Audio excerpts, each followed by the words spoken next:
சிறைனா jail தான் நீங்க நெனச்சிருப்பீங்க. ஆனா இந்த படம் உங்க மைண்ட சிறையில போட்டுடும். இந்த கதையில யாரும் ஹீரோவும் இல்ல, யாரும் வில்லனும் இல்ல. எல்லாரும் பிரிசனர்ஸ் தான்.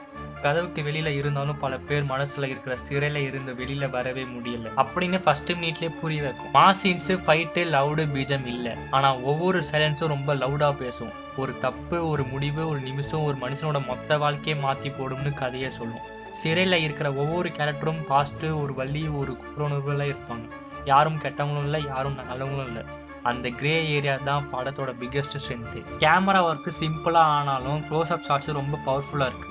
ஆக்டிங் ரொம்ப நேச்சுரலா இருக்கு. ஸ்டோரி போக போக நமக்கு புரியும். சில பேர் வெளியில போனாலும் ஃப்ரீயா இருக்க மாட்டாங்க. கிளைமேக்ஸ்ல பிக்கெஸ்ட் ட்விஸ்ட் இல்ல. ஆனா ஒரு டீப் ரியலைசேஷன் இருக்கு. படம் முடிஞ்ச உடனே நமக்கு ஒரு கேள்வி வரும். உண்மையா ஃப்ரீயா இருக்கிறது யாரு? சிறை ஒரு என்டர்டெயின்மென்ட் படம் மட்டும் இல்ல. இது ஒரு எக்ஸ்பீரியன்ஸ் கூட. ஸ்லோ மூவி லவர்ஸ்க்கு இது ஒரு கோல்டுன்னு சொல்லலாம். ஆக்ஷன்ல மட்டும் எக்ஸ்பெக்ட் பண்ணக்கு கொஞ்சம் ஸ்லோவா தான் இருக்கும். பட் ஸ்டோரி சூப்பரா இருக்கும். இந்த ரிவ்யூ புடிச்சிருவங்களுக்கு லைக் பண்ணுங்க. உங்க ஒப்பீனியன கமெண்ட்ல சொல்லுங்க.